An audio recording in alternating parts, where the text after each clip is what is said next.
Sacred Heart is proud to sponsor Pensacola Histories in recognition of the Daughters of Charity who brought their mission of care to Pensacola over 90 years ago.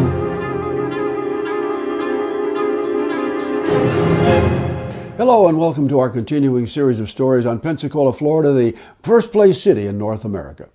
Today we're continuing with one of the biographical sketches, the men who I consider made a tremendous difference in the evolution of our story, commercially and otherwise. And our subject for today is Henry Baars. Baars was a very unique story because it began not in the United States, but in faraway Oldenburg, Germany, where young Baars was born in 1844. His father was a successful landowner in that area, and the young Baars was set to be the heir to the estate, if you will. But then along came the changes that were coming along in Germany. This was with the first Kaiser and with the beginning of the first great premier, and as a result of this, the German army was being built very rapidly, and the Baars family feared that their young son, Henry, might be drafted and conscripted and brought into that army. And so they quickly arranged for him to leave. They arranged for a substitute for him in the army, and then they bought him a small partnership in a British firm that was doing export business in pine, southern yellow pine, out of the city of Savannah, Georgia. And Henry Baars left his family then in the early part of 1860, and you can kind of imagine what things were like. The Baars family realized that they would probably never see their son again, but they were sending him off to what they felt was safe. Well, Henry Baars joined the British firm there and began his work, and within a matter of months, the South began its operations. The Confederate States of America was formed, and war began, and wouldn't you know it, Henry Baars rushed forward and volunteered for the army. One can almost imagine what the parents back in Germany thought, but nonetheless, there he was. And through the next 4 years, Henry Baars was a part of the army. He was wounded twice, finally captured, and when the war ended, he came back, of course, basically a shadow of his former self. But as this happened, the people of Savannah decided to do something nice for the returning servicemen. They had what we would call a big party, which included a parade, and the returning servicemen were to march down the street. And the citizens there made it a point that every family was going to try to put together some kind of present that they could give to some returning servicemen. And one of the families that did this was named Dunwoody. Now, the Dunwoodies had been very wealthy. They had been very successful in land operations, but like many others in the wartime, they had lost much of their wealth. But there they were along the street waiting for the servicemen to pass by. And one of the young ladies, just a young child, she was only 12 or 13 years old, was young Mary Ellison. Well, Mary Ellison saw this bedraggled young man coming down the street, and she tugged at her father's sleeve and said, "May we give our present to him?" And so the father said, "Fine, bring him over." They gave Henry Baars the little gift, and they took him home to have lunch with them. And as they did so, the family of Henry became friends. Well, years passed. For the next 4 years, Henry went back to his partnership in the British firm, and things were going well for him. But by 1870, it was obvious that the pine export business for the future was not going to be out of Savannah, but rather out of Pensacola, because by now the great lumbering era had begun here. And so Henry Baars became a bridegroom. He and young 17-year-old Mary Ellison Dunwoody became man and wife, and they made their move to Pensacola where he began an export pine business. Now, Henry Baars was very wise. He knew his trade very well. He opened an office down on South Palafox Street, and it's a building that still stands there. It's the closest office building on the east side of Palafox Street as one goes down to the wharf. And Henry set up shop, and he was extremely successful. Now, an export agent was a sort of a go-between, if you will, between someone in Europe who wanted to buy and needed finished pine lumber, and of course Henry would deal with the lumber mills in this area, making arrangements for transfer of the materials that had been cut and manufactured here aboard ship, and then on their way to the market in either Britain, France, Germany, or someplace like that. And Baars was extremely successful. He built his business very carefully, and by the time we reached reached the year 1875, he was servicing not one or two, but over 60 mills, which operated in northwest Florida and South Alabama. They were being extremely successful. Well, as all this developed, Henry Baars made arrangements to bring Mary Ellison's brother, Brian Dunwoody, to Pensacola to go into business with him. And of course, as Brian Dunwoody came here, he was also very bright and very energetic, and he saw another need, an opportunity in the tugboat business, because tugboats were needed almost everywhere in the shipping process here. And so young Brian became part of a tugboat company, as well as assisting Henry Baars, and things went along extremely successful for them. Well, in time, the Baars had children, and through the next 20 years, things went along very beautifully. Now, we must tell you, as part of the story, we must tell you about one of the customs that evolved between Henry Baars and Mary Ellison. I don't know how this came about, but the family tells it as being true. And as it turned out, when we get into the late 1870s, Henry Baars would always come to his wife as a gift-giving occasion came along, and he would say to her, kind of with a grin, what would you like this time for your birthday, for our anniversary, for Christmas, whatever the occasion might be? And her answer was always the same: buy me a piece of land. Well, of course, by now, much land, particularly close to the city of Pensacola, had been cut over. It was available, standing idle, and it was cheap. So Henry Baars would go out there, and so for her birthday, Mary Ellison Baars would get 100 acres or 200 acres or 300, and on and on and on this accumulation developed. Now, leaping ahead just a little bit in the story, we take us all the way to the time that Henry Baars finally passed on. That was all the way into the year 1909. And by then, those little gifts that had come several times a year had accumulated, and Mary Ellison Baars had about 6,500 acres of property. Tremendous area, and that, of course, covered an area well to the north and east of the city. Well, business went along well, and this property was accumulated. The agency was doing well, and of course, by now, Baars' sons were with him. And one day in late 1898, the sons and the father were sitting together having coffee. Excuse me for my throat, I'll take a little sip here.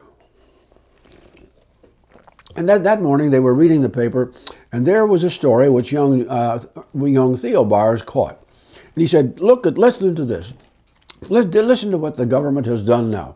The Spanish War is over, and they've decided they want to do something nice for all those who served, and they're going to give them warrants which they can exchange for land on Perdido Key, Florida.